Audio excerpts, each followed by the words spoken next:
Vandeham Shri Guru Juta Padakamalam Shri Gurum Vaishnavamsam.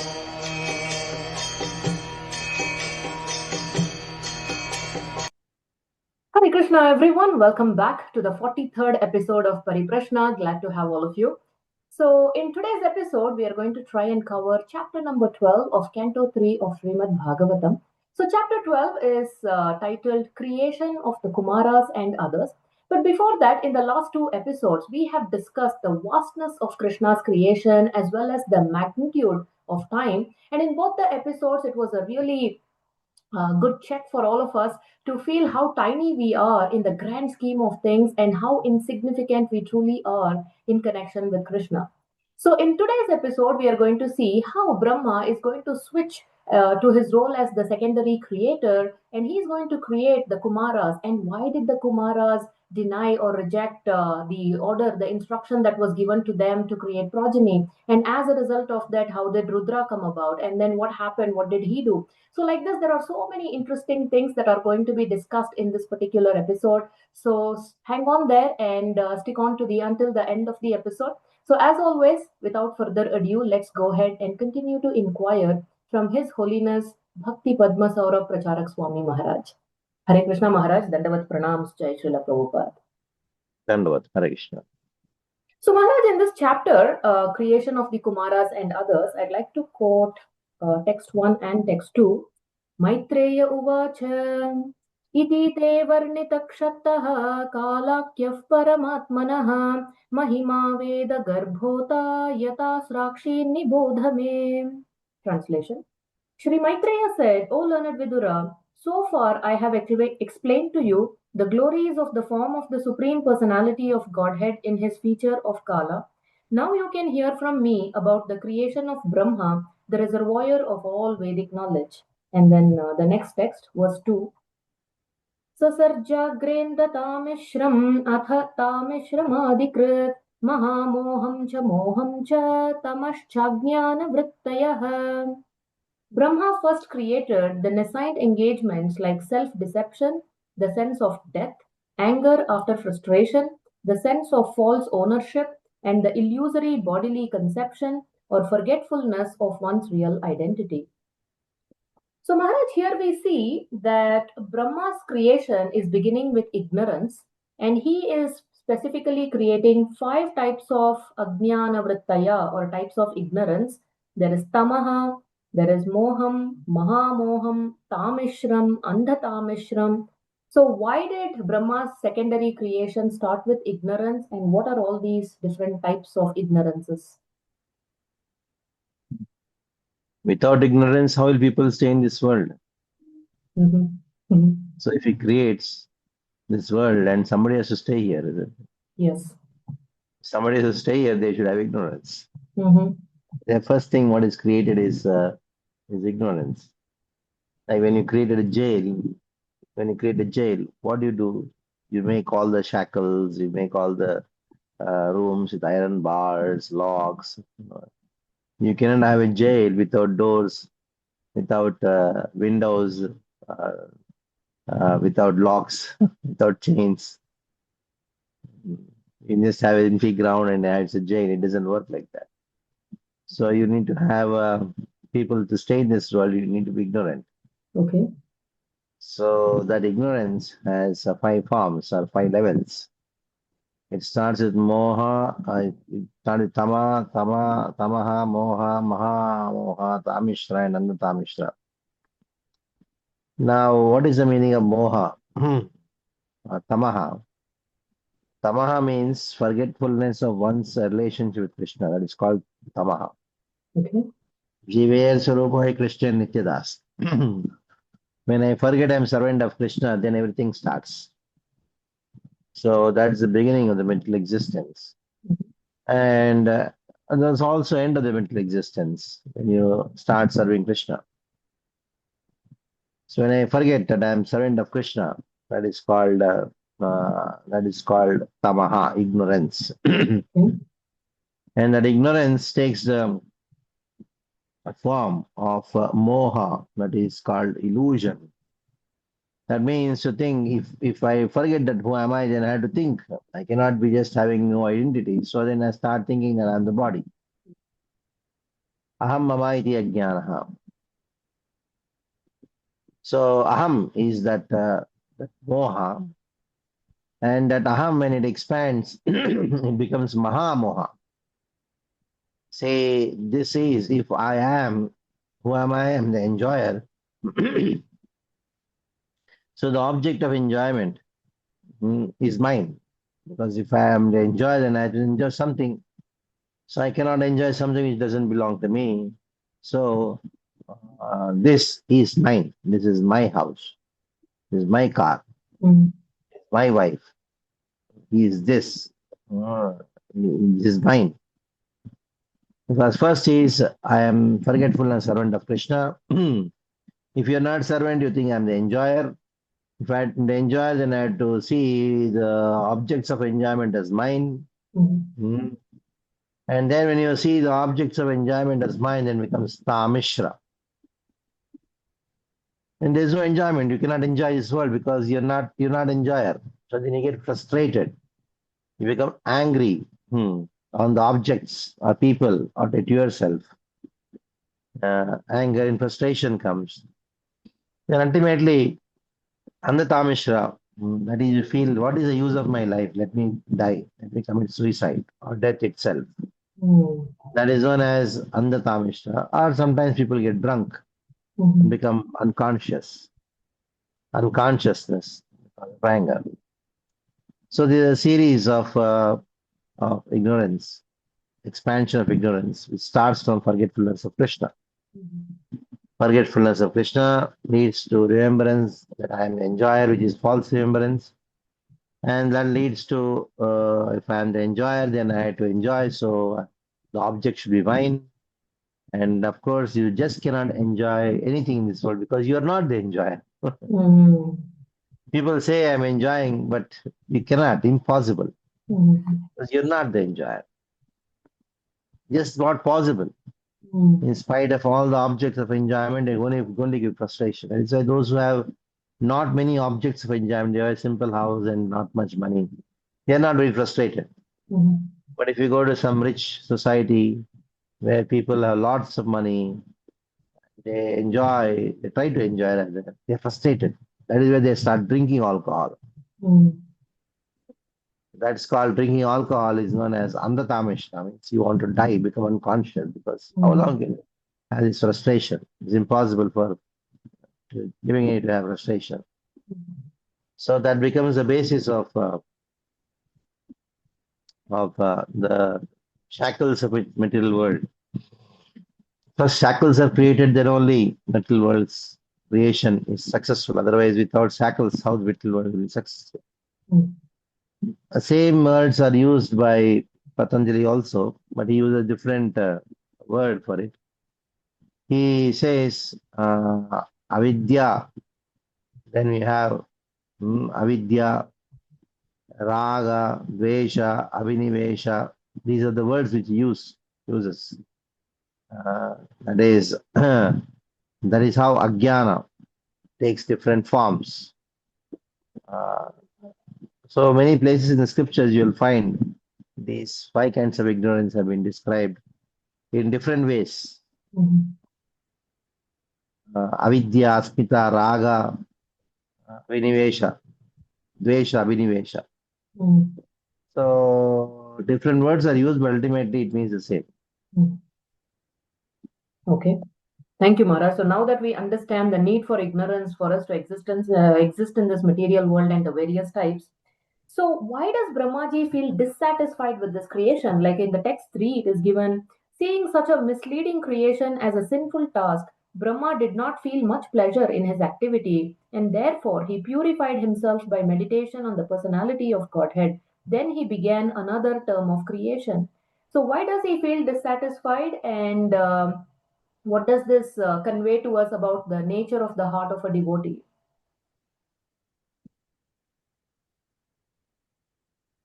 Actually, Brahma is a devotee, but he is doing some job which is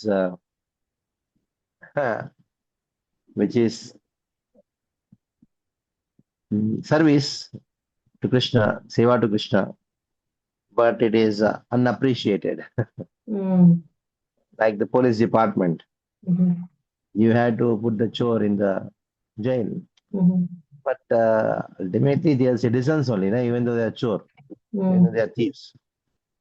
So a good police officer is not happy by keeping the chore inside the jail, but he has to do it Mm.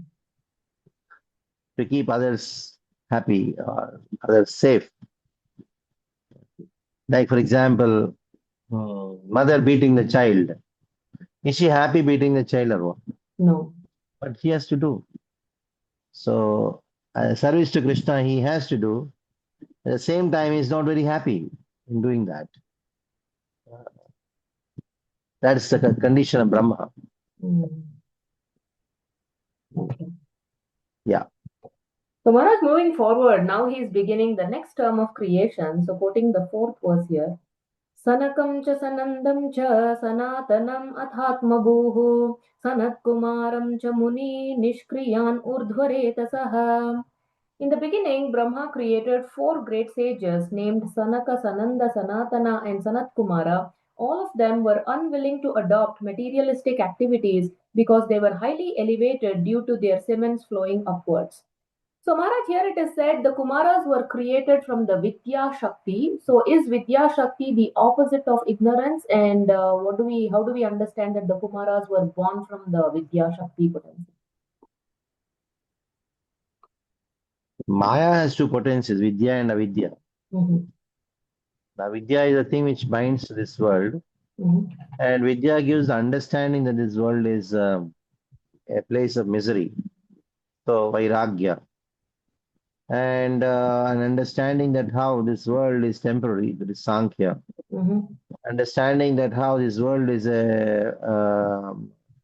full of misery and this world is temporary, and by doing so, you try to do some practice to get out of this world. It's called yoga. Mhm. And those practices involve certain things which you give bodily and mental difficulties. That is called tapasya. So you have four aspects of Vidya, and these four aspects of Vidya took birth in the form of the four Kumaras: Sanaka, Sanatana, Sananda, and Sanat Kumara. So these four aspects are the Vidya, and the Vidya is also an aspect of Maya, which gives the proper understanding of Maya. Mhm.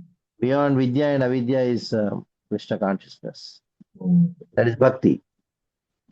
So Bhakti is also has to be created, and Bhakti was created in the heart of Narada by Brahma created Narada.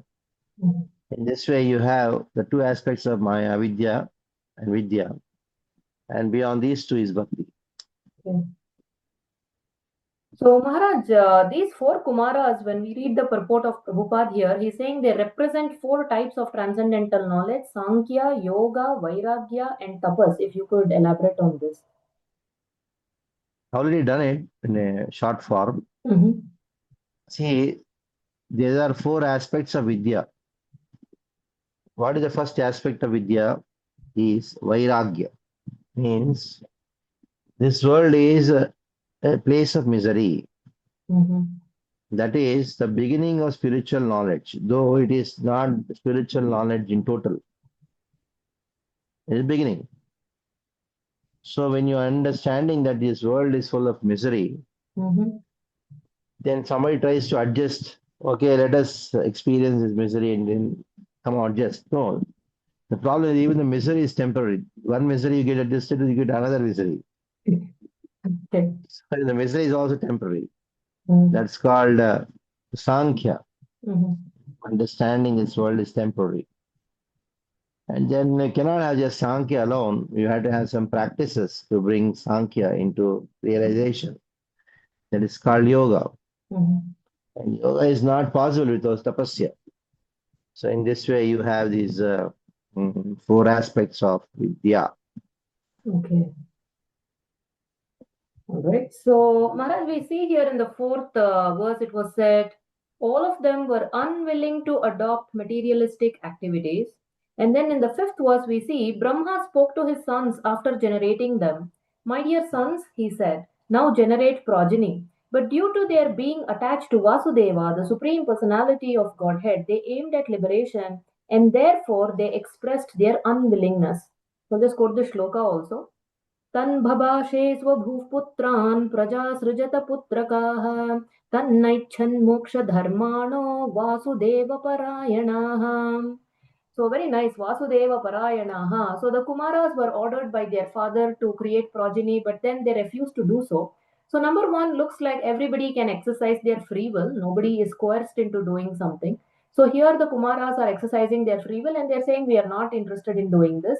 But why are they rejecting their father's order? We see because they were Vasudeva Parayanaha. So when can we reject the orders of a superior? So is that in a way of being obedient to the higher orders or following a higher dharma?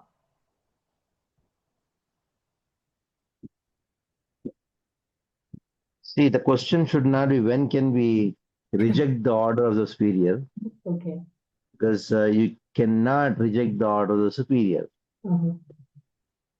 And Brahma is definitely superior, and for the Kumaras being the sons of Brahma, Mhm. they cannot reject the order of the superior. So, the ultimate order of Brahma is to create this world so that one can get out of this world. Mhm. So Kumaras understood the ultimate order of Brahma, that is to get out of this world. Oh, So okay. we are interested in getting out of this world. So please engage somebody else Mhm. in this. We are not interested in that. Mhm. So that is a mood. It is not an offensive mood that, Father, we don't want to listen to you. Get Mhm. lost. Not that is the thing. Mhm. So here the Kumaras are much more advanced Mhm. in their spiritual knowledge. Mhm. So Brahma, he was interested in immediate results. Mhm. So he wanted his sons to do, and that is why Brahma, he got angry, but he did not express it explicitly Right. because he knew they are very advanced, and it is my problem. I'm getting angry. Mhm. There is no description that the Kumaras offended Brahma. Mhm. So it's not an offense. And Brahma also knew it's not an offense. Mhm. So we cannot talk on the subject of the principle. The principle, always accepting the order of the superior, Mhm. is followed here in spite of externally not being followed. Mhm. Uh, Sometimes there may be a argument between the guru and the disciple, but that is to see how to serve Krishna better. Mhm. It is not because they have different opinions. The perspective, the Western perspective of perceiving things. Mhm. Even sometimes there will be disagreement between husband and wife, but they even fight, cats and dogs. They fight with each other. But still, it is purpose. The purpose is not fight with each other. Purpose is what is best for the house, what is best for the children. Uh, so that as we perceive in a different way. Mhm. It is not that one disagree. One is not how in what circumstances the disciple should disobey the spiritual master. In what circumstances the wife should disobey the husband. That is not the subject here. Yeah. Yeah. Thank you, Maharaj. I stand corrected. Thank you for fine-tuning my question. So here in the purport, Prabhupada writes a very nice verse from Srimad Bhagavatam from 11th Canto, chapter 5, shloka 41. Devarshi bhutaptanranam pitranam na kinkaro nayam rani cha rajan sarvatmana yasharanam sharanyam gato mukundam parihritya kartam. Anyone who has completely given up all worldly relationships and has taken absolute shelter of the lotus feet of the Lord, who gives us salvation and who alone is fit to be taken shelter of, is no longer a debtor or servant of anyone, including the demigods, forefathers, sages, other living entities, relatives, and members of human society. Thus, there was nothing wrong in the acts of the Kumaras when they refused their great father's request that they become family men. So, even in not just ISKCON but other religious organizations also, like you also joined the ISKCON as a full-time monk. So they're not necessarily giving up anything, they are taking a higher duty. So this shloka very nicely Prabhupada is writing this. So if you can add a few more sentences on this matter. As soon as we are born, we are indebted to many people, especially the rishis. You got the sanskaras and Deva Rishi and Pitranam. Your ancestors gave you property, isn't it? Mm-hmm. The moment you are born, you have a house. Are you paying the house rent for it? You're not paying the house rent. That means your ancestors have accumulated some money, they have worked hard, so you're indebted to them. Then Devariji Utap Taranam. Ninam, in general, people, when you're born, your mother gave birth, but who took care of you? The nurse, the hospital, or whoever the people. Ninam. Somebody cooked, somebody grew grains. That is why you got the grain to eat. Just because you have some money, that doesn't mean that you got the right to get the grain. Somebody has done something, isn't it? Worked hard for you, Ninam. And also the Devatas, Devarana is there. Devarana is there because of because the demigods, they are arranging many things for you. All the rains because of demigods. So and everybody is born with this Rana. Rana means indebtedness. So now you have to clear those debts. That is why so many activities are to be done. You have to get married and then produce children to Pitruna. Pitruna is by producing children in furthering your Vamsha. And Devarana by offering worship to the Devatas. Bhutarana by doing some charity, doing some good activities in society. Like that, all the Ranas have to be Rishi Rana by preaching Krishna consciousness, by speaking scripture, establishing dharma. But when you take a Krishna consciousness, that is by surrendering to Krishna completely. So word used here is Sarvatmana Yaha Sharanam Sharanyam.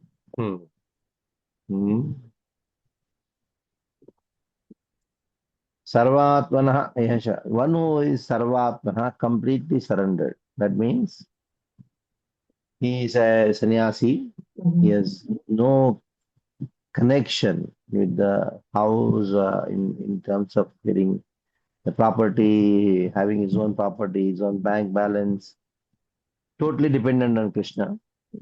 So that person, since he's engaged in a higher activity, all the renas are all the debts are cleared. Like for example, somebody has taken 1 lakh rupees from the bank. Now he is completely a pauper. He has no money.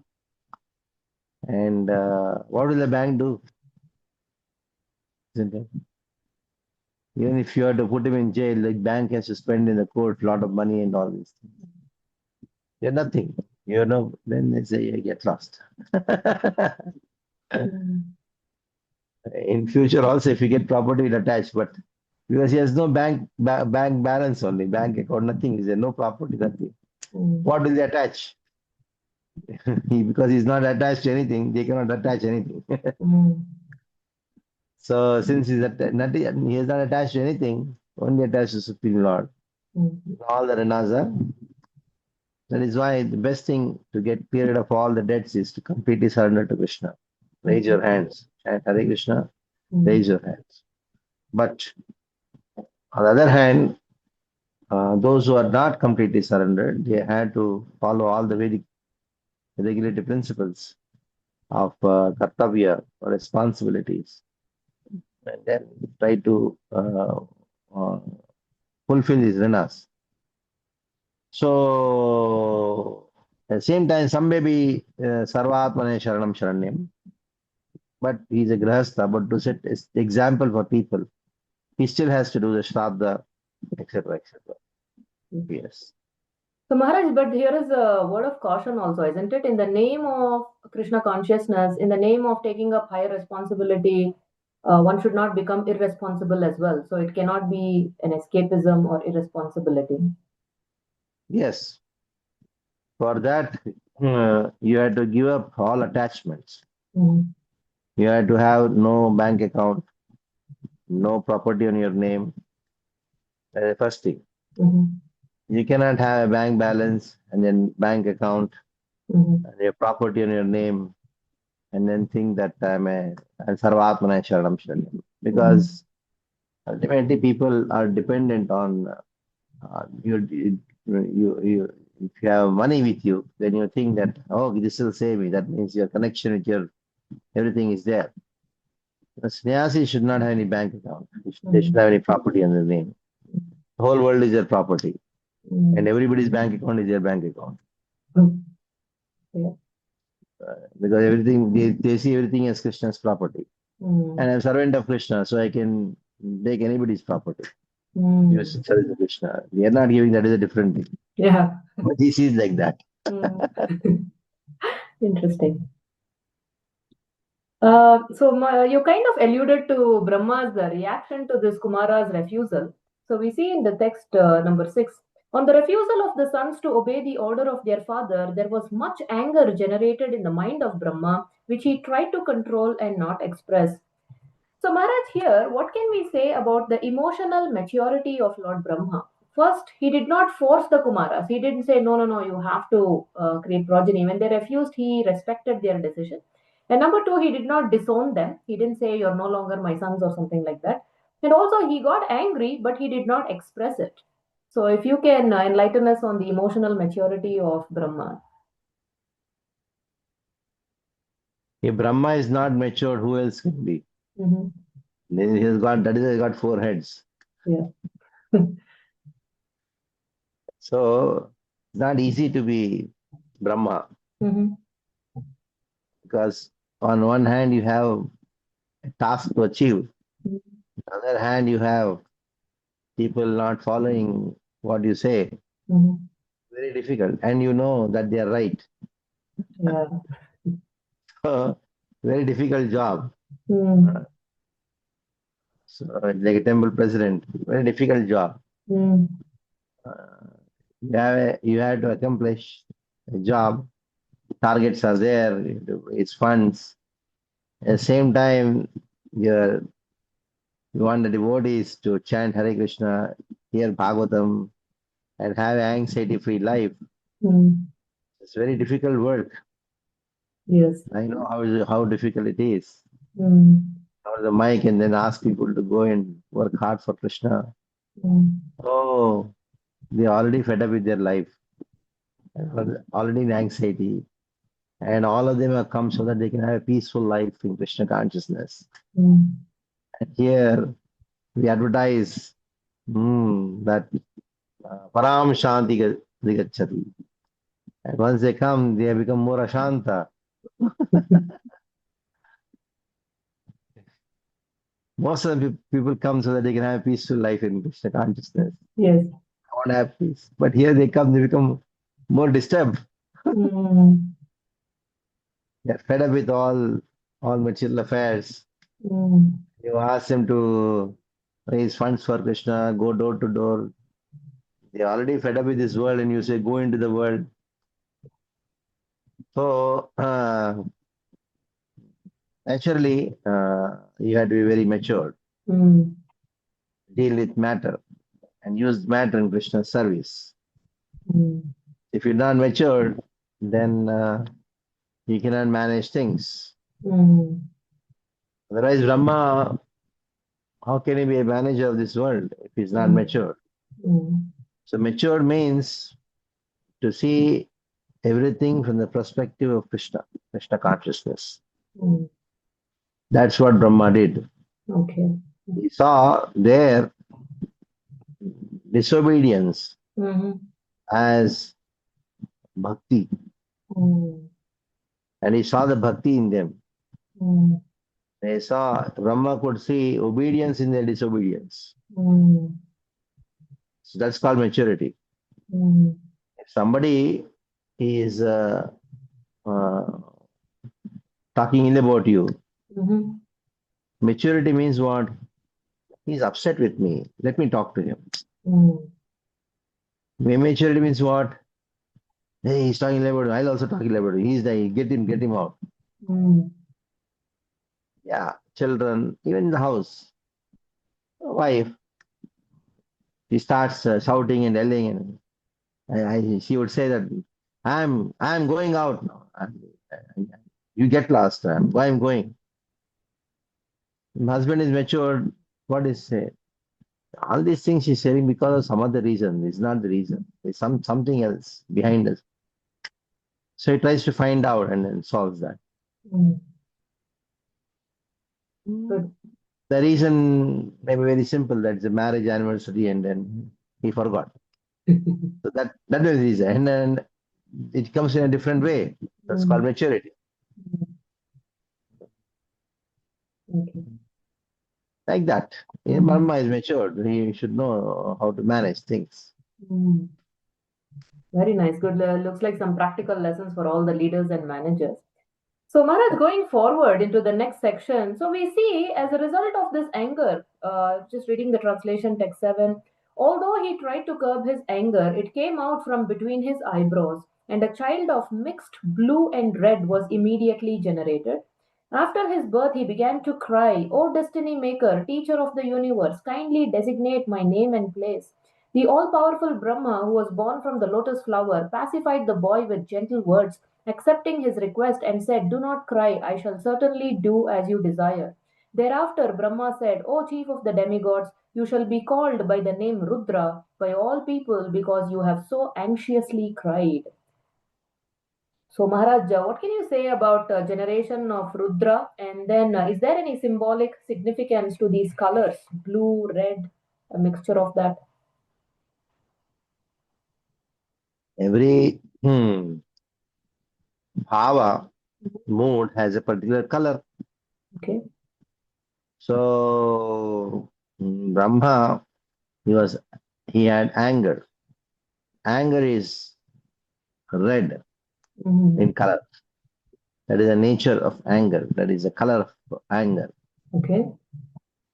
And the anger, when it becomes very tivra, uncontrollable, Mm.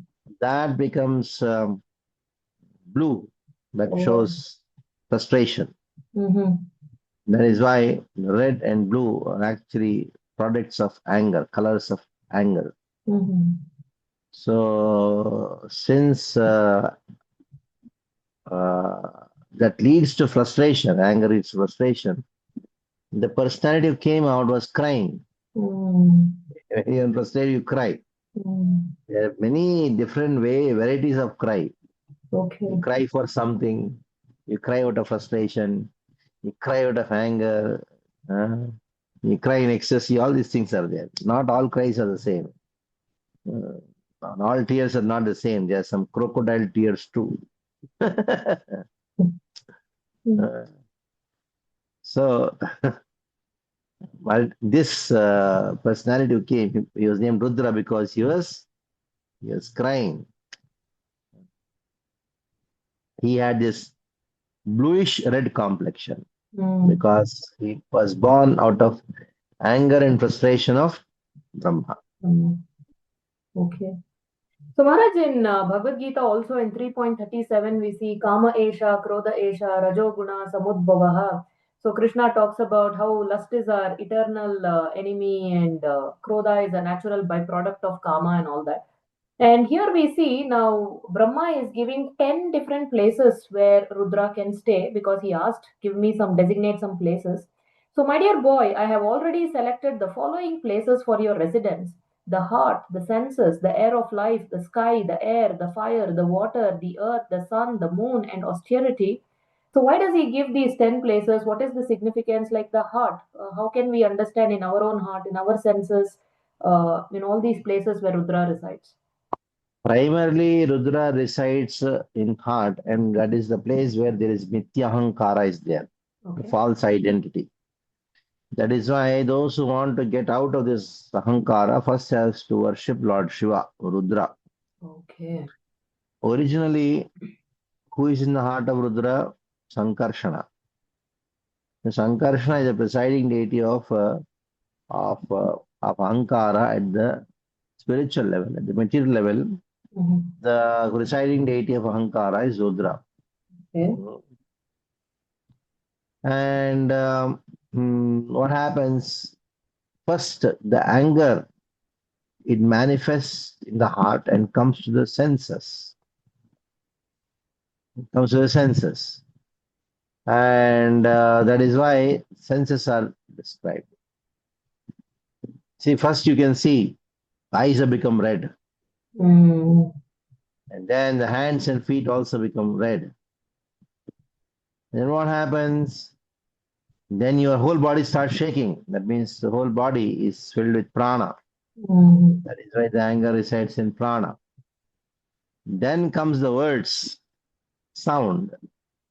The sound is there in ether. And then what happens when you start speaking something to anger? Then your vatas are disturbed. Then you start moving your body like this. Air. Then comes the fire. Fire. So anger is represented by these activities of the person. And then comes water, earth, sun, moon, and austerity. So in this way, anger takes a different form. Anger resides in sun and moon in the form of heat and snow. Sometimes it is very hot, it dies. Cold also makes people die. And austerity, practice of different activities like Sankhya Yoga, without bhakti. They also, sometimes what happens in anger, somebody is very hungry, the mother is cooking, it's getting delayed. So the child is, I'm hungry. Wait for 5 minutes, but just wait. Became 5 minutes, but still some more time it took. Then his child is peaceful, not talking. And the mother brings the food and gives, Nahi khana jao, I don't want to eat. I'll fast. So his austerity of in anger. So all these things are practically seen, how anger, sometimes anger takes the form of silence too. You come home and then say, your children are not speaking, your wife is not speaking to you. That is actually one step above anger actually. When somebody becomes angry and then starts shouting at you, actually it's good, let him shout. But not speaking to you means that means the anger has gone to a different level. So like that. Very interesting. So now we see later Brahma gives him 10 different names, I think 11 different names, and then 11 Rudranis. And then he gives him a clear order. My dear boy, you may now accept all the names and places designated for you and your different wives. And since you are now one of the masters of the living entities, you may increase the population on a large scale. So he told him, you may increase the population on a large scale. However, it has some unintended consequences. So 15th verse. The most powerful Rudra, where bodily color was blue mixed with red, created many offspring exactly resembling him in features, strength, and furious nature. The sons and grandsons generated by Rudra were unlimited in number, and when they assembled together, they attempted to devour the entire universe. When Brahma, the father of the living entities, saw this, he became afraid of the situation. So, Maharaj, this also happens sometimes. Some instructions are given, but then it has some unintended consequences. So, how does one deal with that?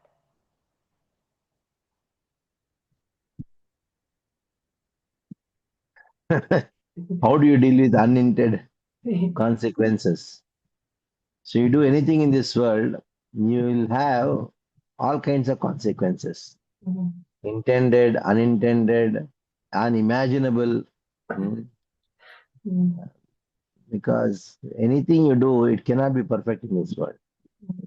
That's what Krishna says in the Bhagavad Gita also. You do anything in this world, it cannot be perfect. It says still you have to do. Mhm. Even though you are doing the best of the activity, the Brahminical activity, but still you're eating free food, isn't it? Mhm. Yeah. Kshatriya activity, it involves hurting someone. Though you are right, but still that person is hurt. Mhm. You cannot do business without telling lies. So there are doshas. Mhm. So just because there are some doshas, you don't start doing things in this world. Anything you do, there are doshas. Mhm. And those doshas, you have to accept it. It's a fact. Mhm. Nothing can be perfect in this world. The only thing is perfect is Krishna consciousness. Mhm. So if you are Krishna conscious in all activities, when the results come which are unintended, and if you see from the prism of Krishna consciousness, that is perfection. Mhm. Even though everything is intended, whatever intended it happen, but if you don't see from the prism of Krishna consciousness, it becomes ahankara. Mhm. So the whole purpose of creation is to make us understand that I am not the controller Mhm. and I am not the enjoyer. Mhm. So when you do something, Mhm. unintended things happen. That means you understand that I'm not the controller. Mhm. So that's the whole purpose. Okay. And later we see how nicely Brahma will engage him. He say, okay, now you go do some penance and austerity, and later when it's time for destruction, you can become active. So also this That's called thing, management.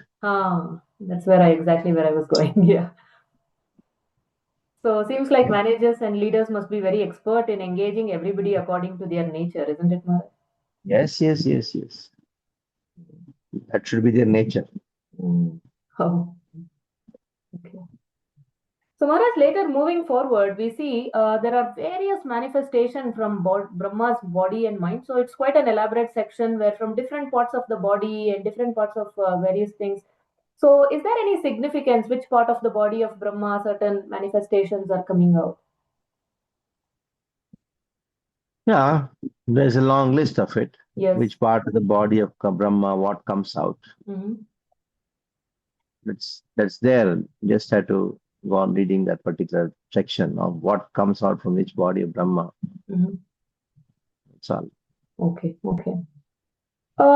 Narada was born from the deliberation of Brahma, which is the best part of his body. So, what does it mean from the deliberation of Brahma? Deliberation. What is the Sanskrit for the word deliberation? Just see. Utsanga Narado Jagniye. Ah, Utsangat by transcendental Utsanga. deliberation. Yeah. Yeah, Utsanga means uh, the lap. What do you do with the lap? You, as soon as the child comes, what does the child do? Lie on the lap. Sits on the lap. Mhm. The lap is a place where you show affection. Mhm. That is the first meaning of the word Utsanga. Okay. It's a place of affection. So deliberation is actually affection. Affection is bhakti. Mhm. And also Sangha, this bhakti comes from Sangha. That is association of devotees. Utsanga also means association of devotees. So the bhakti is grown in the association of devotees only. Satam prasangatma, Oh. utsanga prasanga. Mhm. So the meaning of the word Narada is Nara means knowledge. Mhm. One who gives knowledge of Krishna Bhakti. This one is Nara. Okay. Nara also means one who belongs to the Lord. Mm. One who gives. Da means to give. Bhakti. One who gives bhakti Mm. in connection with Krishna. So Narada means actually bhakti. So that is actual deliberation. When you Okay. constantly contemplate on Krishna, Mhm. according to the relationship of rasa, what you have, that is actually bhakti. Mm. That is Narada. Wonderful. Very nice. So similarly, we see Marichi, Atri, Angira, Pulatsya, Pulaha, Kratu, Bhrugu, Vasishta, Daksha, and the 10 son Narada were thus born. Vasishta was born from his breathing, Daksha from a thumb, Bhrugu from his touch, and Kratu from his hand. Pulatsya was generated from the ears, Angira from the mouth, Atri from the eyes, Marichi from the mind, and Pulaha from the navel of Brahma. Now, Maharaj 25th verse, Dharma was born from the front of Brahma, and then Adharma was born from the back of Dharma. So, what is the significance of this Dharma from the front, Adharma from the back? So Dharma from the front and Adharma from the back. Uh, Actually, showing the back means very bad. Like you cannot show your back to the deities. Yes. You cannot show your back to elders. Oh. Even there are some, in Vedic culture, when you are leaving the house, Mhm. you don't just turn away and go like that. Even Oh. if you do that, but still when you are leaving, you turn your face, show your face and go. Uh-huh. And there are many sampradayas, especially the Nimbarak sampradaya. When the pujari goes in front of the altar, inside the deity, he walks like this. When he comes out, he doesn't turn and come out like this. He Oh. walks back, Mhm. and then after coming out of the garbhagriha, he comes out like this. Okay. And also when you are meeting a spiritual master, you talk to him like this, Mhm. and you don't turn, and you walk back. Mhm. It's an etiquette. Mhm. Wow, very meaningful. Yeah. So, Maharaj, the next section from verses 28 to 33, it's quite a controversial episode. It's related to Brahma and Vak. So, let's just quote a few shlokas. So, 28th verse here. Vacham duhitaram tanvim swayam bhurharatim manaha akamam chakamekshattaha sakama iti nashrutam. O Vidura, we have heard that Brahma had a daughter named Vak, who was born from his body and who attracted his mind towards sex, although she was not sexually inclined towards him. So we'll go through this section, Maharaj. In our Vichara Mantana section, we'll take up this section and go a little deeper. So be that Brahma, of the many, many beings he created, one of them is Vak, who is his own daughter, who came from his body. And of course, he gets attracted to her. So, first of all, why is Maitreya Rishi little hesitant in talking about this quote unquote controversial episode related to Brahma?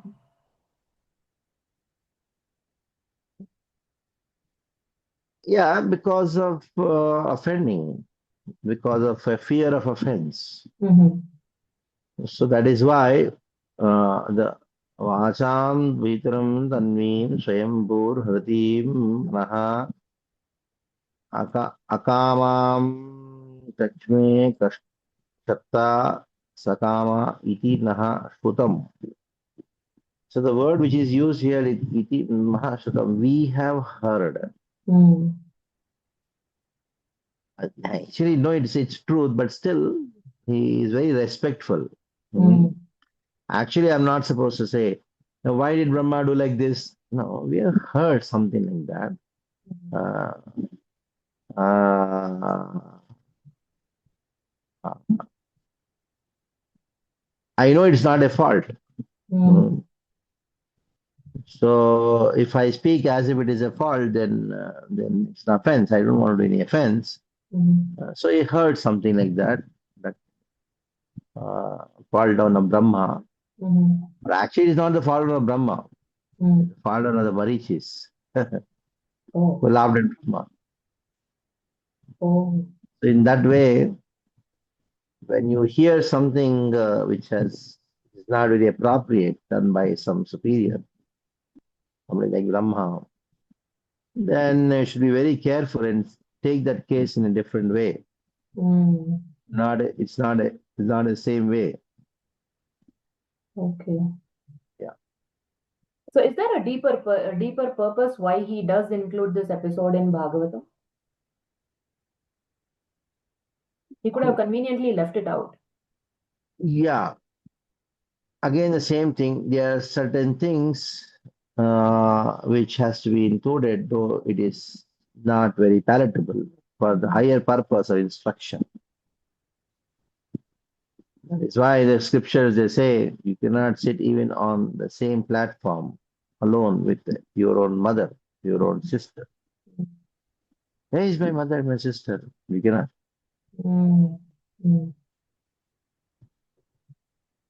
Why? Because Balavan Indriya Gramo Vidwan Vikarshali. So mind is and senses, they are very tricky. So you don't know what happens when, so don't trust them.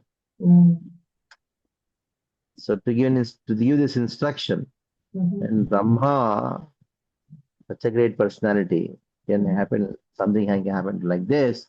Brahma, then what to speak of us?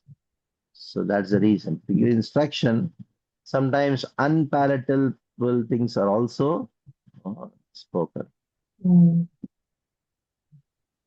So Maharaj, when somebody is listening to this or reading about this, so what should be the right mood of the listener or the reader? We should not minimize the position of Brahma. At the same time, we cannot condone it and don't think that it is wrong.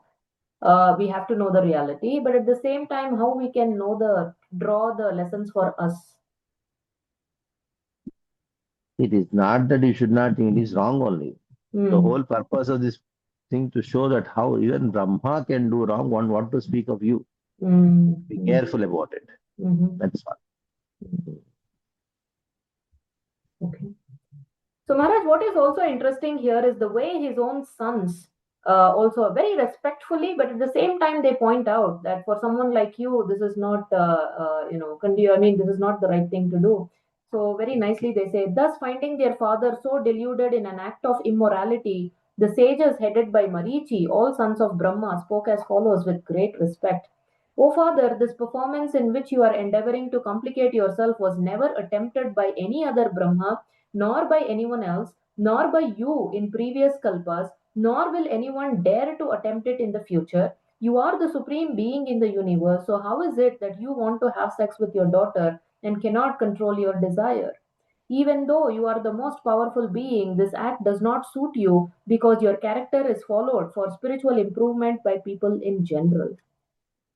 So, if you could elaborate a little bit on this, Maharaj, how respectfully they are pointing it out to their father.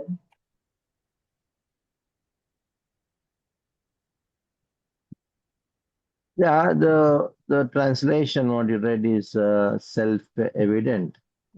So they said, "Oh, my dear father," they say father, and they're saying it is not very befitting for you. They did not say you're wrong. You should be punished. What are you doing like this? We are so ashamed to be sons like to be your sons. So in this way, the culture has to be maintained. The conduct has to be maintained. That is why the word vrittam has been used. Maintain proper etiquette, proper conduct. Correcting the superior has to be done in a very different way. Okay. Correcting a disciple can be done in a different way. But superior, you have to be very extra cautious. Mm. Okay. So Maharaj, in the 33rd verse, the father of all Prajapatis, Brahma, thus seeing all his Prajapati's sons speaking in that way, became very much ashamed and at once gave up the body he had accepted. Later, that body appeared in all directions as the dangerous fog in darkness. So he gave up his body. This does not mean he died. He didn't, right? And there is a yeah. No, he cannot die because Brahma has to live for 100 years. Mm. What died means he gave up his mentality. That's called death. Okay. Mm. So you wanted to continue, Maharaj? Yeah, what he gave up, that became a darkness. Mm-hmm. Whole darkness, what you find, that is because of that particular Oh, event. okay. Okay. So Maharaj, very interesting that after this, it's not like he stopped creating. You said about fall down, quote unquote fall down, but he does come back up and he does some penance, like you said, whatever happened. And then he goes on to create the four Vedas and so many other things. And in relation to this, even in Bhagavad Gita, Krishna says in chapter 9, slokas 30 and 31, very hope giving verse, Api chet suduracharo bhajate mamananya bhak साधुरेव समन्तव्यः सम्यक् व्यवसितो हि सः. Even if one commits the most abominable actions, if he is engaged in devotional service, he is to be considered saintly because he is properly situated. Next, 31st verse. क्षिप्रं भवति धर्मात्मा शश्वच्छान्तिं निगच्छति कौन्तेय प्रतिजानीहि न मे भक्तः Name bhaktah pranashyati. He quickly becomes righteous and attains lasting peace. O son of Kunti, declare it boldly that my devotee never perishes. So seems like this is a very good testament of Brahma's episode for these two slokas by Krishna. Yeah, these two slokas are very complicated slokas. Mm-hmm. When the discussion was going on in the heavenly planets, the demigods were talking Bhagavad Gita. Okay. They had confusion. How is it that he is called Dharmatma? Mm. One who is doing so much of Durachari, how can we call Dharmatma just because he is doing Bhakti? Mm. They all came to Bhaktivinoda Thakur. And Bhaktivinoda Thakur explained that the word Dharmatma is not for a person who is doing Durachar. There is a person who is doing Durachar. Let's say, for example, when A is doing Durachar. Apite, apichet, Suduracharo, and he is doing Bhajate Mavanye Bhak. This is A. And now there is another person B. He is looking at this person who is a sadhu, who is a dharmatma, who is doing all kinds of abominable activities, durachara. At the same time, he is practicing Krishna consciousness. He is looking at him. And then addresses him as a sadhu. This person is called dharmatma.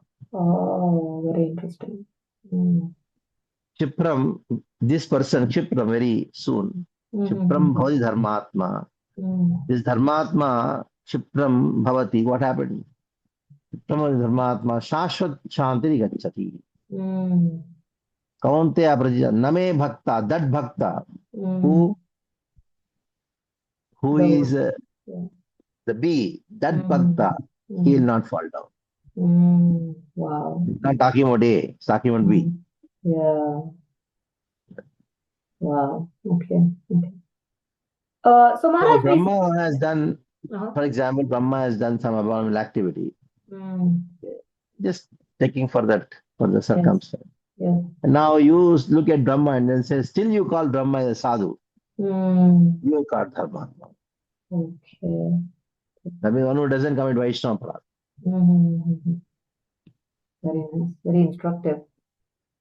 So, Maharaj, we see that in the case of Haridas Thakur, when Maya Devi herself came and allured, but still by the power of his bhakti, he was able to not fall trap to the effect of lust.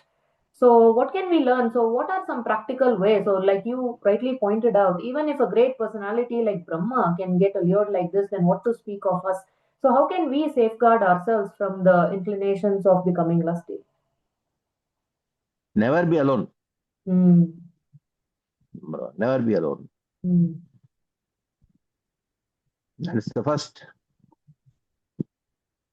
And for that, never give any opportunity, not time. Mm. If you're never alone, there's no opportunity. Mhm. You have at least 2, 3 people around you. Mm. There's no Time. opportunity. Mm. Number 2, time. Mhm. If you have a save of 26 hours a day, Mm. then where is the time? Mm. When Prabhupada is going in a car, Mhm. sitting in the front, Mhm. few devotees sitting in the back, and somehow one devotee asked Prabhupada, Prabhupada, do you have a lust? Mm. Just see what daring. Yes. Prabhupada did not answer. They are all a little bit afraid. And they ask a wrong question. Definitely wrong question. What kind of question going to ask you, spiritual master? Mm. So what to do, American? so Mm. so Prabhupada got down and then looked at the devotee and told, he understood why the devotee has this question is not to ask the question. That is called maturity. Mm. He is being disturbed with the lust, so that is why Mm. he has a question. Mm. Many times the questions are asked, what do you do in this circumstance? Because he's in that circumstance. he's, Mm. his question was actually how do I deal with lust? Mm. So the same thing was put in a very American way. Mm. And do you have lust? How do you deal with the problem? Let me know that. Mm. And Srila Prabhupada looked at him and said that yes, I have, but I don't have time for it. Oh. That doesn't mean Prabhupada has. It Mm. means he understood that he has a problem, and the only way to overcome is not to have time for it. Mm. Mm. There's no solution for it. Mm. Mm. The solution is not to have opportunity, not to have. Time. Wow. Very, very nice, Maharaj. So, Maharaj, one last question on this episode. In your recent class on Tattva Sandarbha, somewhere in the context you had said there are certain sampradayas. I think you were pointing to Madhva Sampradaya. They do not accept the Brahma Vimohana Leela that comes in the 10th canto. Do they accept this one or do they reject this as well? I never inquire about it. If it is in scripture, then there is no question of rejecting it. Uh-huh. They may not comment on it. I see. Okay. Okay. Got it. Okay. So, Maharaj, in the final section of this, were you wanting to say something else, Maharaj? No. Okay, okay. So in the final section, we see, in spite of creating all the Prajapatis and so many other things, I encourage the audience to actually go through. Brahma does create so many other elements as well. In the interest of time, we are skipping all that. So, however, he was dissatisfied because he saw the deficiency. So, the magnitude to which he wanted the population to happen, it was not happening. And then from his own body, there are these two great personalities who come up. There is a male form and a female form. So the male form is Swayambhuva Manu and the female form is Shatarupa. So, so Maharaj, how come although both of them come from Brahma's body, but they marry, they unite, and then they go on to expand the population? So that is the first thing. Mhm. Till Brahma's creation, they are not brother sister there. Okay. All these brother sister, mama, chacha, all these things comes only after Manu. Mhm. Before that, the union between the procreation is not by union. Okay. Procreation by union started with Manu and Satrupa. Mhm. Satrupa and Manu, when they after that only the procreation, that brother sister relations, all these things came in Okay. what we see at present. Mhm. But before that, it is not there. So when they are born from Brahma, they cannot be called brother sister. Oh, okay. They are created. Two people were created. Mm. Okay. That's it. Okay. Okay. So the purpose is this Uh-huh. progeny, this kind of progeny should start I by see. sexual union. Okay. Okay. So, Maharaj, in this context, so I'm just quoting from 55th verse. Thereafter, by sex indulgence, they gradually increase generations of population one after another. 56th verse. Sachapi shatarupayam panchapatyani ajijanat priyavratotthanapadau tisra kanyas तिस्रकन्याश्च Bharat आकूतिर्देवहूतिश्च प्रसूतिरिति सत्तमम्.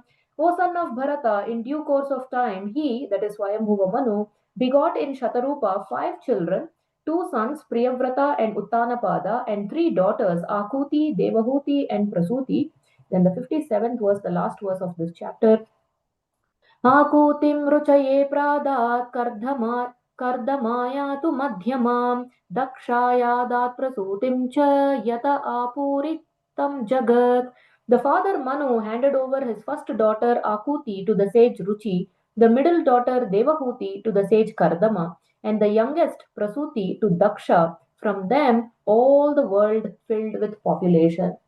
So these 5 children of Swayambhuva Manu and Shatarupa, how does this become the framework for the next few cantos of Srimad Bhagavatam, Maharaj? He and his children.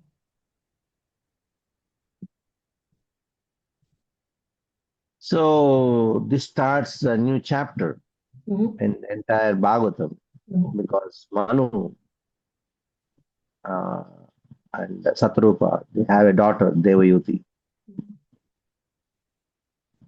And this Devayuti gets married to Kardama. That's how the whole third canto, main part, that is Devayuti, uh, Kapila being born, all these 6 comes in the picture. mhm. And of course, all the other descriptions in the Bhagavatam is based on this family of Manu, Okay. Manu's daughter, Akuti to Ruchi, Devi to Kardama, Prasudi to Daksha. Mm, And this is how between the male and the female get together and produce offerings. mm, That started. okay. The whole world, whatever you find, Mithuna, by Mm, Mithuna getting offsprings, that started with Devati and Prasudi. mm. Sorry, Kardama, also. Swayambhuva Manu and Sadarupa. Shatarupa. Okay. Okay. Okay.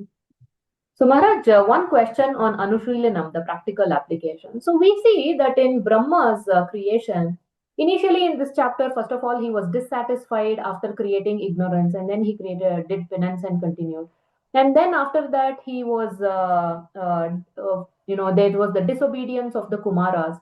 And then the third was there was disturbance from Rudra and all his associates, they creating havoc. And then there was distraction by Vak, and then finally, there was deficiency in the creation of all the Prajapatis, and then he created Swayambhuva Manu and Shatarupa.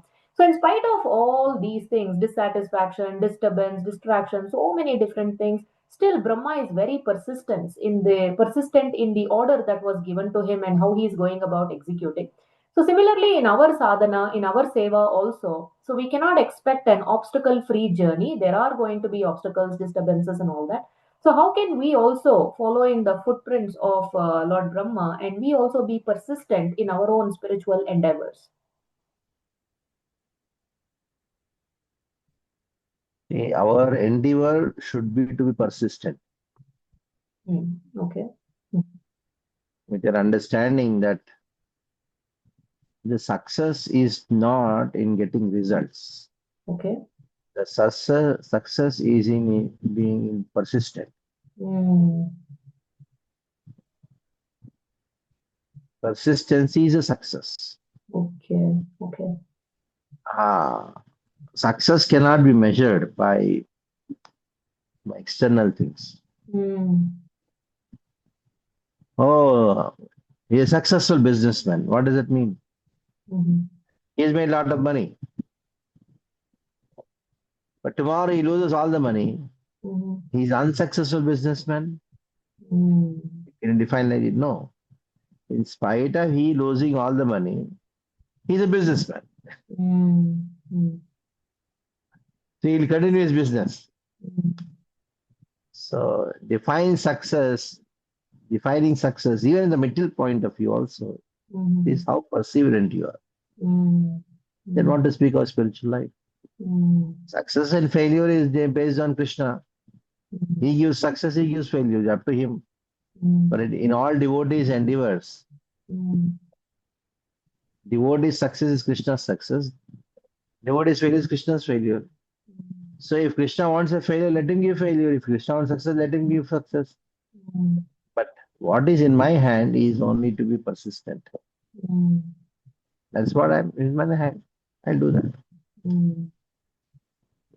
Yes, Maharaj. Very hope giving and encouraging answer. So, Maharaj, our last segment, that is Brahmastra, because we have been so absorbed in the creation of the universe, the design of the universe by Brahma. So, today's Brahmastra will be design your own universe. So, it's a completely hypothetical set of questions. So, I'm just going to ask you some. If you had a chance to create your own universe in connection to that, I'm going to ask about a dozen questions, Maharaj. So, number one, what's the very first thing you would create in your universe? Temple. Oh, so nice. Okay. The second one, what would be one prasadam item that you will include and make it mandatory in every single loka that you create in your universe?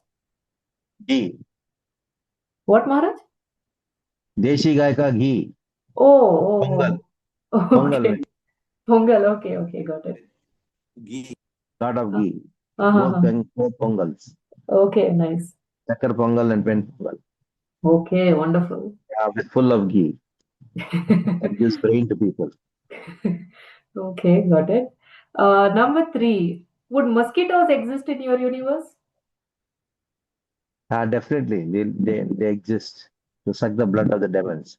Suck the blood of the demons. Very descriptive. All right. Would you allow smartphones in your creation? Yeah, I would definitely allow smart people using phones. Okay. Smart people using phones. All right. Next. If you could assign one shloka to play automatically in every soul's mind upon waking up every day, which shloka would it be? तेन कम्पा सुसमीक्षमाणो भुञ्जानमेवात्मकृतं विपाकम् तद्वागुपविर्धां नमस्ते जीवेतयो मुक्तिपदे सुधाय भाक्. Oh, wonderful. Very appropriate. Also quoted by Brahma, and today we were discussing about Yeah. Brahma. Very appropriate. Next. In your creation, who gets created first? Cooks, kirtaniyas, or preachers? Fortunately, none of them. Oh no. Then who Of would course, you? related to the cook only. I would create good mothers. Oh, that makes sense. Very Connected to nice. cooking only, but Yeah, to yeah, be yeah. overall, yeah. Yes, yes, yes. Got it. Very beautiful. Next, would you give the jivas memory of their previous births? Never. Why not? It will be nice to know. Because you cannot chant Hare Krishna by looking at a horror show, Uh, horror movie. okay, okay. If you could remove one anartha from the creation, which one would you remove? The main anartha, the Atma Buddhi, over. That Okay, is removed, everything is over. God. Policy go gone, everything gone. Okay. So there was once a king, maybe you know his name, I have forgotten Maharaj. He had made it compulsory for all his citizens to observe Ekadashi. So similarly, Maharaj, if you had the same freedom in your own universe, what is the one spiritual practice you would make it mandatory for all your citizens? Attending Mangalarati every day and chanting 16 rounds in association of devotees. Okay, Jai. The next one. If you could create one festival that the entire universe must celebrate, which festival would it be?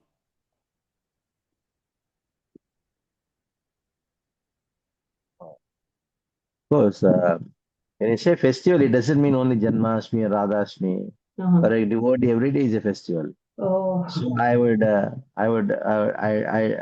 say the festival of Sankirtan. Mm. Then I don't. A one festival. The festival of Sankirtan is happening every day. Mm. Nityotsavam. Very nice. So in that case, I don't think your universe will be material. You're converting it into a spiritual world. Yeah. Okay. Next one. Would your creation include a karma scoreboard visible to everyone? We can see, is my karma going up, coming down, positive points, negative points? No. I'll never do that. You Okay. should neglect it because we should think of the person who think of Krishna. Why karma? Mm.